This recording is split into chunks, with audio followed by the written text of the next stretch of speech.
So let's talk about email marketing. One of the first things that we really do need to do, and this is, you'll find this if you haven't read .com Secrets, I really suggest that you do take a look and you actually do read it, because I think what you'll find is that you will get a comfort level of not a structure, but some stuff that you can do. So let's talk about this for a second. You don't have to do what everybody else does. You know, if you see everybody writing to the left-hand margin, if you see everybody writing and putting 3 links in your email, you see everybody doing 1 affiliate promotion per day, you do not have to do that. What you have to do is you have to really develop some kind of rapport with the people who are going to be on your subscriber list. Some of that's going to be based on what you do, right? Some of that's going to be based on them getting used to you, and some of that's going to be you getting used to them. And what's going to happen is you're going to do some things and you're going to have people run from you, right? You're gonna do some things, and people are gonna run off of your subscriber list. You're gonna say, you know what, that was not a good thing to do. And you're gonna have some things where people are gonna write you back and tell you, man, that was really useful. Thank you for that. That was helpful. And that kind of feedback you're gonna use over time. Now, you're never gonna use any one thing that someone says, but everything in the cumulative, you're going to determine how to have a relationship with the people on your subscriber list. Start developing a swipe file of good emails that got you to buy stuff, right? Because ultimately, you do need to sell in these emails, right? So again, I'm all about giving value, and I think you should be doing that, but you should be selling also. Otherwise, you won't be able to give value very long. Right? I mean, that's just the case. I mean, you need to make your emails, right? You need to make them effective. You need to give value, but they need to earn you some money. Also, use the ideas of a swipe, but use your emphasis in your words. So in other words, even if you take a swipe, make sure they're your words and your emphasis, right? Don't just take somebody's swipe word for word. You can. Again, this all kind of falls under doing what you think you need to do with your email marketing list. So you don't. Some marketers feel like you're leaving money on the table if you do not every day email people who don't open your email. You don't have to do that. You don't want to, right? You can develop the kind of relationship with the people on your subscriber list. You're going to email once a day, right? And basically what you're saying is, hey, look, I expect you, even if you don't do it until 2 days later, I expect you to open my email, right? So don't feel like you've got to do anything, right? You have to develop your relationship with the people on your subscriber list. And it's not a list, guys. One of the things that I try not to even use that phrase, my list, because it's not a list. They're subscribers. They're your community. They're people who are really trying to get something, and you're there to help them. And we're going to talk about that a little bit tonight. Some marketers feel like you can only do 1 promotion in an email. You don't have to do that. You can do 2. You can do 3. You can do 10 if you want to, right? But the thing is that you have to develop whatever it is that you're going to do. So please do not fall into the trap that you need to do, and you got to structure your emails the way everyone else does. You can email one day or several emails. So in other words, I suggest you write every day.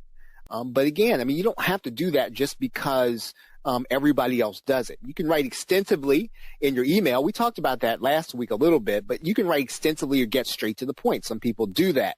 And again, it's really going to be what you want to do to provide value. So what really matters? What matters is you're consistent. Write every day. Right, I suggest you write every day and be consistent. Try to stick to a structure every day. Now, you don't have to use my structure. You don't have to use anybody else's structure. But I do think that generally, people ought to kind of know what to expect. Context, right? Context. So in other words, if you don't, if the people didn't come to you by a software package, then don't spend 2 or 3 weeks promoting software offers. Right. I don't even know if it's going to be effective. And even if it sells all the time, that doesn't necessarily mean that over time you're going to have a lot of success building up a list if you're kind of doing things that are contrary or incongruous to the way people joined your email marketing list.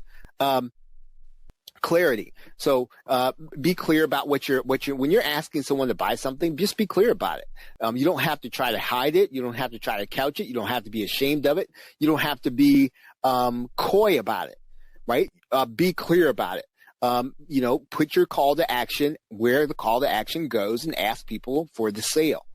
And the sooner that you get involved in that when you're doing emails, the sooner you get involved in it. See, typically, most of us think that everybody else is uncomfortable, right, with us making an offer. And really, it's not that. It's that we're uncomfortable. And people, and we make people uncomfortable by trying to work around what we think they might feel about being uncomfortable. So just be clear about what you're asking for. Be clear about that. And again, if people run from your subscriber list because of that, some people are going to come because you're clear in the way you're going to be doing it. Be concrete. We talked about that before. If you can, try to paint tangible pictures. We live in a world that is noisy. Right? Everybody is screaming for your client's time. Everybody's screaming for their attention. And so you need to paint concrete pictures in their mind. You start using things, lots of abstract stuff. You're gonna lose people, not because you're not cool and not because they don't like you. It's just because you didn't paint something in their minds that's gonna stick. You didn't paint something in their minds that's gonna touch on something that they're experiencing. Try as best you can, and everything you write, something has to be concrete in their brain, something tangible if you can. So if you're getting that so far, put the number 3 in the question box. So again, pickup.com secrets, I think. Testing, right? Testing. We talked about that last week. Whatever your email service is, get signed up for Gmail, Hotmail, Yahoo, AOL, and then all your domains, right? Sign up for all of them. Right? So Eileen's asking, concrete, just a picture of results. That's a great question. Actually, I think when you can put someone in the goal position, I think that's good. But I think often when we use analogies, when we use examples, if we can be tangible about that, right? I think we should be tangible. So I think more than just results, Eileen, I think whenever we can paint tangible pictures and give people something to look at in their brain, I think it helps them to remember and get the concept. So I think yes, results, but I think whatever we're talking about, right? If we can paint something tangible with these emails, right? Make them a part of your list, subscribe to all your lists with these emails. And then every day, what you should be doing is you test one of them, right? So before you test one of them. Send something to Gmail. And if it goes to the promotions tab or if it goes to the spam, then you need to fix that email if you can before you send it, because more than likely it's going to go to everybody else's Gmail spam or their promotions tab. So it doesn't mean that you're going to get perfectly into everybody's inbox. Doesn't mean that. But if you can do this ahead of time, you can head off a lot of problems, and you can typically add on a percentage point or 2 in terms of your open rate. Use mailtester.com. It'll tell you if you have some major problems that you need to fix. Mail-tester.com. They'll tell you if you got SPF or DKIM problems. If you have either one of those problems, get with your host immediately, right? So I wouldn't even bother sending an email. So if you go with mailtester.com, you're getting this big SPF error, getting a DKIM error, and your score is going to be 5 out of 10. Don't even bother sending it because you're going to go to spam, and nobody's going to get it anyway, right? So try to straighten it out with your host if you ever get that error when you do a test. Again, fix it at your host. You got to get your email in the box. Right, and there are a lot of stuff that can kind of keep you from getting there. Whenever you can, it might seem a little tacky. How many of you all feel a little sheepish about asking people to whitelist you? Well, don't. Right, and I'll tell you, I have not done enough of that myself, but you shouldn't. Once again, if people are not uncomfortable with that. If you ask them, and it might feel a little tacky, but you have to ask. Otherwise, you just will end up being in a promotion tab when you don't have to be. So again, if you don't ask, it will not be on people's minds to do that. In general, people want to get your email. Yeah, they'll make sure they get it in their box, but it's not a bad thing for you to ask to do that. Of course, what we got to do is we got to establish trust. right? We've got to get people looking forward to what we have. That really is the holy grail of email marketing. When you have someone that is really looking forward to what you have. And so we've got to make sure that yes, we need to promote in those emails. Frankly, I think you should be doing some kind of promotion every day. But regardless of that, there should be something in your email for your client every day. Every day there should be something in there for them, right? Every day. And what happens is the more people open up those emails, the less that you're going to end up. The less you're going to end up, at least for that box. Let's say it's for Yahoo or Gmail. You're going to see a higher percentage of your emails making it into delivery when you can get people to open them. So really part of the key is going to be over time, right, getting people to open the email. So if right now you have, let's say you've got 200 people, you need to try to get as many of those people as you can to open your emails, right? You want to be in the habit of doing what is necessary. Now, I've heard some tricks. I think there's a book by Ryan Levesque. It's called Ask. How many of you all read that book? How many of you all have read the book Ask? If you've read the book Ask by Ryan Levesque, put the number 4 in the question box.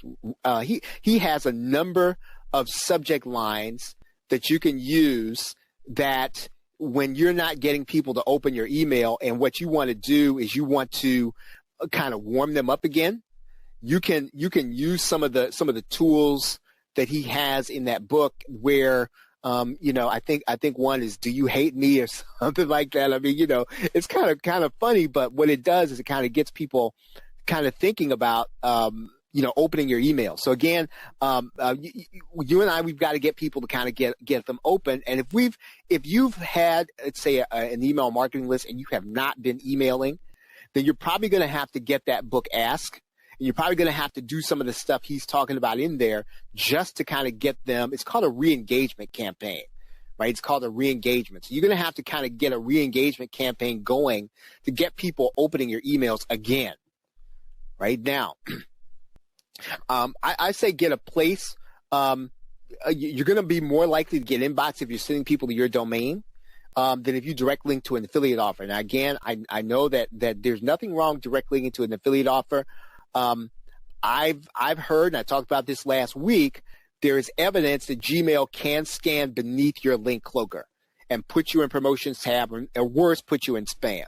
So don't think that just because you have this, this link cloaker and affiliate link and all this other stuff, that these machine learning tools cannot see beneath it. They can, right?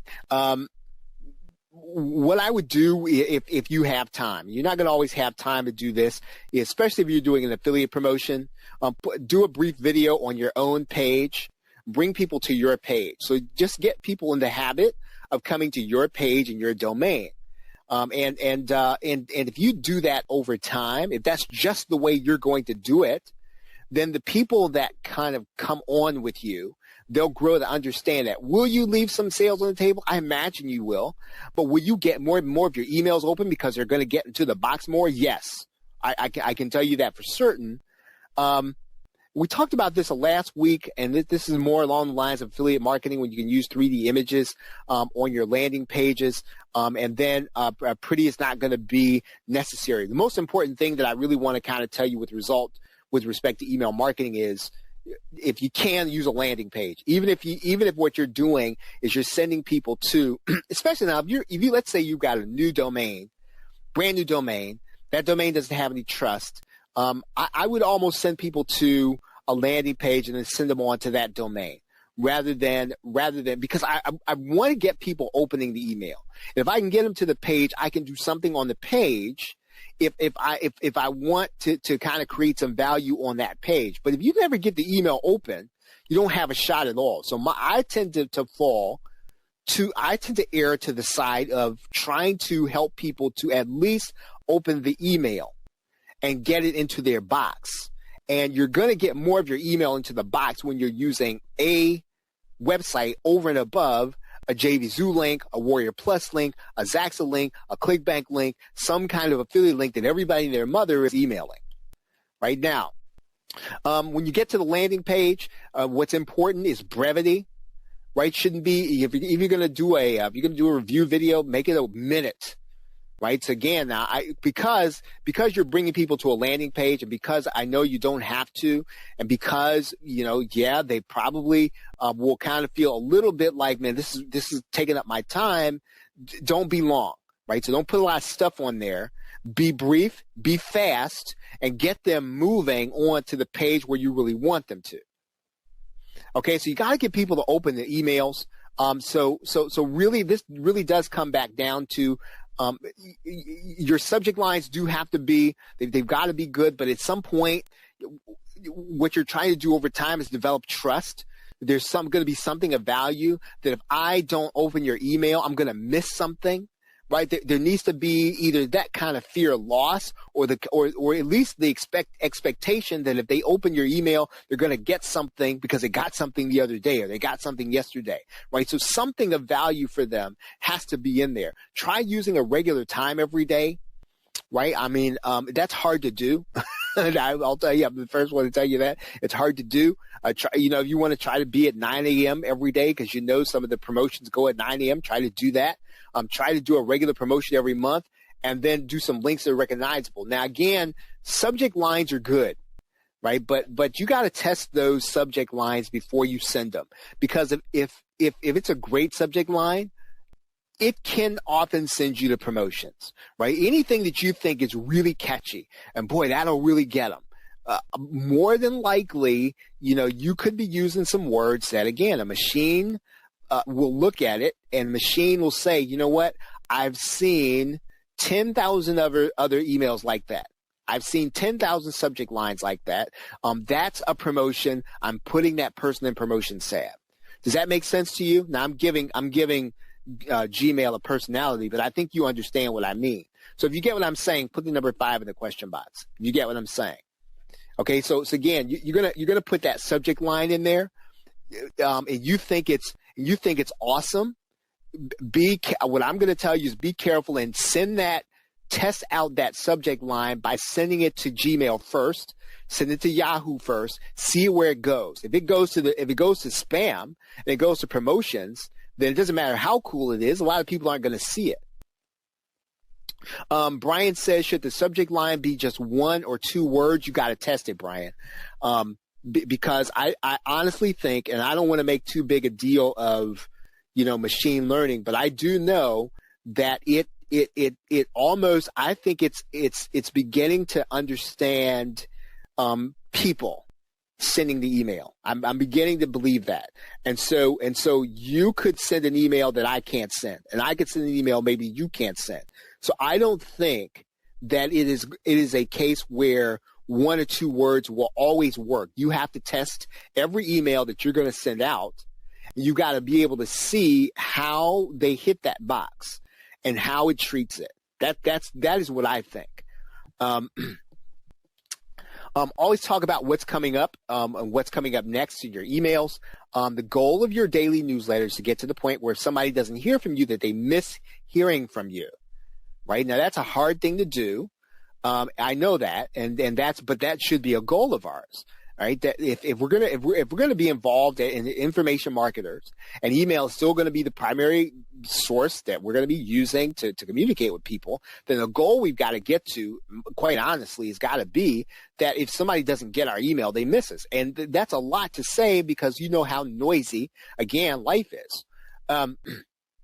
The question is going to be, can you be that kind of authority in the marketplace, right? So what do I have to do to be that kind of authority in the marketplace? We talked last week that if you're going to do promotion, just kind of be real about the promotion. Make sure that it's fitting into what you're talking about every day. We talked about that before. When is possible, pre-sell, right? Pre-sell. So that means before something comes up. Remind people that it's coming up the next day. Remind people it's going to come up in a week. Remind people it's going to be coming up in a month. Jeff Walker, I think, who did Product Launch Formula, says that whenever you figure out something is coming, tell people about it. Right? So you think 6 months down the line, I'm going to be doing this virtual summit. So you should be telling people about it. That when you might say, well, they'll never remember that. That's not even the point. What you have to do, quite honestly, is you have to try to get people. Again, we're trying to fix something tangible in our minds, right? That question goes back to that question Eileen asked. What can we talk about that's tangible? Well, maybe there's something that's coming up in a month or two that you just thought about doing, and you put it on the calendar and you talked about it. Hey, I'm going to be doing this in April.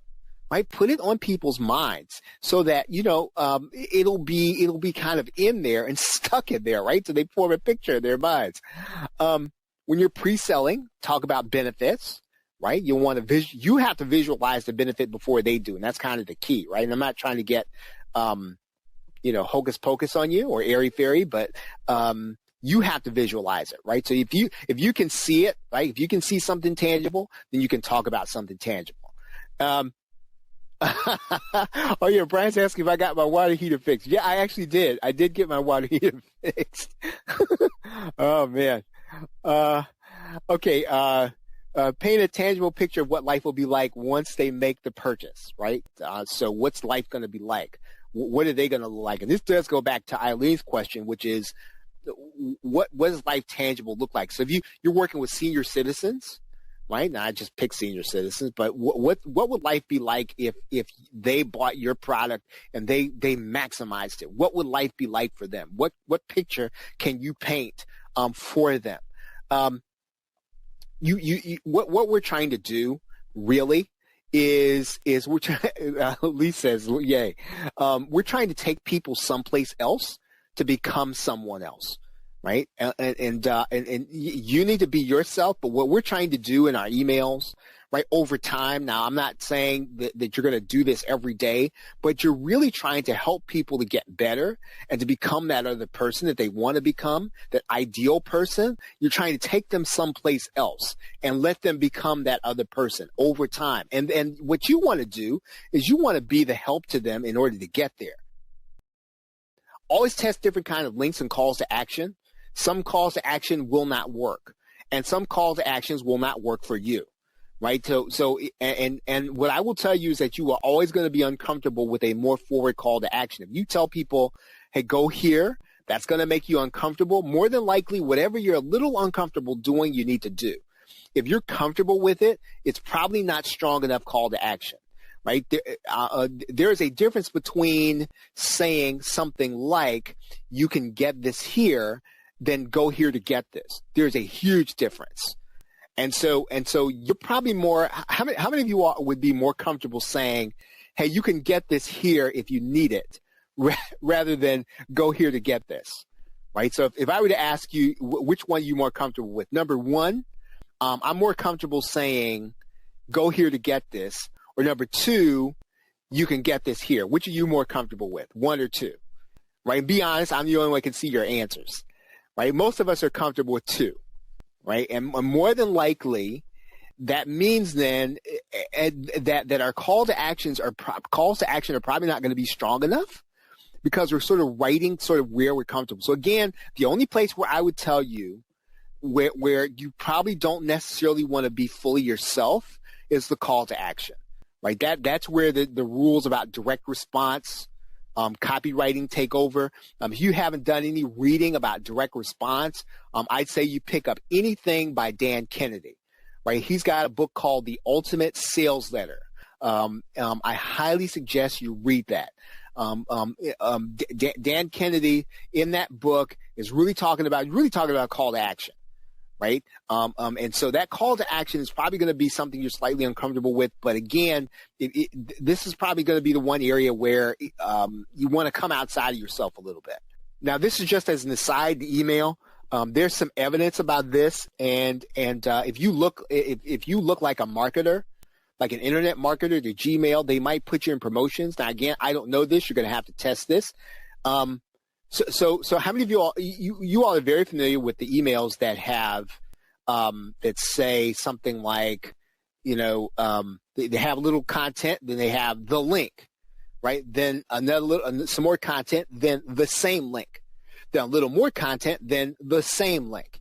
There is evidence, again, Now, if you're going to use that same link in all three places, even if it's a redirect, right, that's going to be viewed as promotional. I mean, we know it's promotional. You and I know it's promotional, but don't think that the machine doesn't know that anymore. Is what I'm trying to tell you, right? So if you're finding that, hey, you know, I'm just doing what marketers have always done. I'm doing what I've always done. I put the link at the top. I put the link in the middle. I put the same link at the end. It probably looks very, very promotionally to a machine, right? To Gmail, to Yahoo inbox, to AOL inbox. Let's talk about structure and strategy. I mean, we talked about this. You need to be always in communication mode, asking questions, writing every day, and providing value every day. How do you provide value? I'm going to recommend another book to you. I think I recommended this to you last week. Very powerful, called Building a Story Brand by Donald Miller. How many of you, has anybody read that book? Right, if you've read Building a Story Brand by Donald Miller, put the number 6 in the question box. If you haven't read that book, please put that on your list of books to read, because what you and I have to do, right, is kind of shift our mindset, right, and we need to shift our mindset from us to them, right. We shift our mindset from us to them. What do we mean by that? Well, to be an authority, we've got to kind of create a narrative, but the key to the narrative is going to be that the customer is the hero, not us, right? And that's a shift. What we've got to do is we've got to shift from us being the hero of our story every day, right, to the customer being the hero. If you just think about that, that'll kind of change the way you write. That'll change the way you communicate. That'll change what you promote. Make sure that there is a story and that the customer is the hero of the story. Be willing to test, you know, your assumptions every day, and then make sure you're using an autoresponder that tracks your open rate and clicks. So what are we talking about in terms of being an authority? And I do want to say that this is the hard part of what I want to talk about tonight. This is the hardest part. The easiest thing to write about on a daily basis is what you know well, right? And what we know well really involves what we're doing and experiencing, what we're learning, what we're testing, what we succeeded in, what we failed in. That's not new, right? So you know that already, that basically what you're involved in every day is pretty much what it's going to be easy to write about. Now, what we've got to try to do with our subscriber on a minimum, right? At the minimum, you should always be one grade ahead of your subscriber list, right? So at minimum, you don't have to be like the end all be all in terms of knowledge. You do have to be in 3rd grade if your subscribers are in 1st grade, right? Whatever you're doing, right? You've got to be that much of an authority. You can do that very easily. Well, I wouldn't say very easily. You can do that. If you can't be an authority, if you have read .com secrets, you can be what's called an explorer. So in other words, you're basically taking people on a journey with you. They're going to learn with you. They're going to discover what you discovered. You're going to show them what you learned as you learn it. So, I mean, you do have to be doing something, right? That kind of goes without saying. And I'm going to assume, right, when I say this, that you are involved in some activity that with your subscriber list that you can tell them about it every day. So I'm going to assume that. So you're doing something that you can teach every day. So, but what I want to help you to do is to build on that. So build on what you're already doing, what you could already be teaching people, or even what you've already done. Right. So if you have some kind of certification, you have some kind of degree, you have some kind of expertise, you have something that you have done in a career, you already have something that you can build on. Right now, the question is going to be, how do we bring that to the marketplace? How do we bring that into our emails? And we're going to have to get immersed in the subject. Right. This basically means a steady diet. Right. A steady diet, podcasts, physical books. What I suggest, teachers, newspapers, webinars, seminars, live events, meetups, and all the other stuff, right? Basically, getting immersed in the subject matter and being intentional, right? Being intentional on putting on our schedule, being intentional on putting that knowledge on our calendar and taking the kind of notes, right, that we can actually categorize and put into Evernote or some kind of system, right? And then, that categorization process is really going to help you to be able to immerse in it. I mean, so you can teach it on a daily basis. But if you're looking for a way to be teaching on a daily basis, this kind of immersion really does have to be, number one, it's got to be on your schedule. Number two, it's got to be on your calendar. I promise you won't do it if you don't put it on your schedule and on your calendar. When I say put it on your calendar, that might mean that you might need to attend some stuff, right? You're going to have to take off from your business in order to attend some things. It doesn't have to be the Warrior Conference. It doesn't have to be, an internet marketing conference. It can be, though, something where the experts where you're trying to become meet, right? So it's, again, unless you're selling to internet marketers, you don't have to go to the internet marketing conferences, right? But you do need to be at a conference where the other experts, where you can grow in what you are the authority in. Right. And I know that you know this, and I don't, I'm not making light of this, but it's more important for you to have the authority than to post about it. Right. So believe me, don't feel like you've got to say, hey, here's me, and I'm at the conference and I'm learning a lot. I mean, that's wonderful. I think that's cool. I mean, maybe it's branding, but it's really, if you get this kind of knowledge and you start to build up your email marketing list, I don't really think that what you're posting on social media is going to matter as much as you providing value in that email every day. So if you got to prioritize between taking an image and posting it on social, and again, I mean, you could do both, right? You can walk and chew gum at the same time. I'm not saying don't do it. I am saying that, though, that focus on having it rather than posting about it. Right? Ray Daly, coming back to Donald Miller and building a story brand.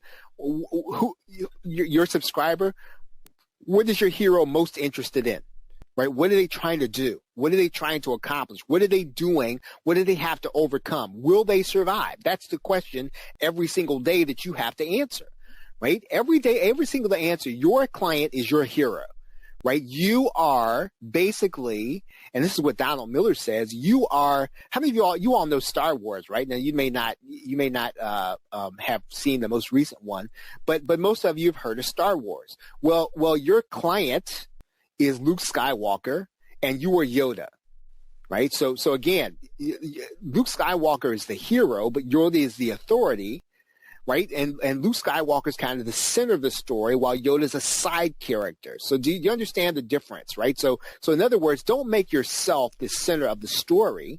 You make your client the center of the story. Again, you are Yoda and your client is, and there are tons of other examples. That's one of the examples that he used in the book. And I think that you understand what I mean. So if you understand what I mean by making your client the hero, and making yourself the guide or the helper, put the number 7 in the question box if you get that analogy, if you get it, right? So again, your job is to make them the hero. They have to survive. And the way they survive till the next day is they've got you, right? You are going to help them survive, right? Can I use a real example of such a story? Of course. Right? I mean, you should have a real example. Are you asking me if I can give you a real example, or are you asking, can you use a real? Of course, you should be using real examples, right? You should be using real examples, William. And I think that if possible, right, you should have those examples in the things you're doing every day, right? Okay, so a real example of that is, let's say that I know. Let's say that I know that, let's say I have a subscriber list of people, and I know that their desire, they're local business owners, and what they want to do is they're trying to get more profit, right? And they're trying to get more time, because a small business person, right, typically, right, they're brick and mortar, the business owns them. They don't have any time. They've got employee issues, and they're trying to figure out, how can I make more so that I don't have to work as hard, right? And so what am I gonna be talking about? Well, let me kind of outline this. What does that hero need to do to win, right? What do they need to do to win? Well, they've got to figure out how to make more at every sale. They've got to figure out how to be more profitable at every sale. They've got to figure out how to do it with the same amount of money they're spending on advertising. They've got to be able to do it with the same number of employees. In other words, they've got to make more money with less resources. How do I help the hero to do that? Will the hero survive if they can't do that? Who is the hero's enemy or the nemesis? Right. So in this particular case, one of the examples I said that, in our industry, it would be the boss. It would be time. It would be their past. It would be their retirement. Now let's take the example of a small business owner. Who's their nemesis of a small brick and mortar business owner? Who's their enemy? Right. If you were to define an enemy for them, who's the local business person? Who's their enemy at this point? Right? If you were to, anybody can answer, right? So time, competition, right? The competition. And so what are we going to be talking about in our emails? Right? What are we going to be talking about? We're going to be talking about the evil competitor, right? We're going to give the competitor horns and a tail. And even Tracy said time, right? So we're going to personalize time. We're going to make time the devil. Right? Because again, this is what they've got to overcome. This is what they've got to defeat. And so when we're writing to them every day, again, what we're trying to do is we're trying to keep people engaged. We're trying to let them know that we're on our side, but we're going to be their guide at the same time. And we're going to show them how to overcome the enemies of time and competition with what? Our product and our services. Right? But we're going to be talking to them. And the only way you can do this, right, is you've got to be looking at them as the hero trying to survive, and you got to look at them as the one that needs a guide, which is you. Right? And every day you're going to be their guide. Every day you're going to be on their side. Every day you're going to be helping them to win a new battle every day. Every day we're going to defeat competition. Every day we're going to defeat time. So let's say that Tracy's product is something on time management, or it's productivity. Well, Tracy's going to approach that same small business owner, and she's going to be talking about how to defeat time every day. And she's going to personify time. She's going to be talking about examples in her own life of how she's defeated time. And every day, right, it's about the hero. What's the hero trying to do? And what are we trying to do to help the hero overcome? Right? So if this is making sense to you, put the number 8 in the question box. So if you're getting it. Right. And what this does is you can then begin to write, and it doesn't have to be drudgery, number one. Number two, what you're trying to do then is you're trying to connect to people. You and I, we have to connect at a really human sort of level if we can. And we can do that when they're the hero and we're the guide. Most of us, right? And again, I mean, I'm guilty of this too, of saying this, and even some of my training where I've said that you want to be position yourself as the authority, but right, I feel like Donald Miller is right. Even being positioned as the authority doesn't mean I have to be the center of the story. It means you have to be. So the question is going to be in your email every day, every single day, right? How can you help the hero today? Right? Is it going to be a new information product? Is it going to be a new book you recommend? Is it going to be something you created? Is it going to be a new course you created? Right? Because you're talking to these people every day, and every day you should have some kind of resource, because the truth of the matter is I'm looking at my bookshelf right now, and I'm learning how to write copy. And I have 10 books on writing copy. Right? Dan Kennedy sold me one. Yannick Silver sold me one. Who else? Donald Miller sold me one. I'm always reading this stuff. Jeff Walker sold me one. So if somebody said, he's not going to buy that book, nobody's going to buy that book, there are 10 other books on copywriting, then that means then that the 11th person would not have made the sale. But the 11th person who did sell me the book did, because they went ahead and put theirs out there. Right? So again, when you figure out where you come in the marketplace and you start to build your subscriber list, you should be helping the hero survive every day, and you should be selling every day, right? Selling is almost part and parcel of this help that you're giving to the hero every single day. And you're really seeing yourself as Yoda, right? You're really seeing yourself as being their Jiminy Cricket on their shoulder. Now I know I just dated myself. Now to some of you all, I didn't date myself. I know some of you all know who Jiminy Cricket is, but again, you're gonna be on their shoulder. You're gonna be saying to them, showing them how. You're gonna be showing them how to make the next move. Okay, so that's really email marketing, and I wanted to give you a bit of a fuller picture than just the X's and O's. We all know the X's and O's. We all know I think the autoresponder stuff and the sort of get them on our list stuff. But then I think the rest of it is it begins to be a mystery. You know, how do we sell without running people off our list? And then how do we build it up over time? And really, we establish a trust, and we establish that trust by making the customer the hero and making ourselves the guide. Now, again, I've given you some books I think you should read. Again, Building a Story Brand by Donald Miller, .com Secrets by Russell Brunson, Ultimate Sales Editor by Dan Kennedy. I think you should read that. And I think that's all I mentioned today.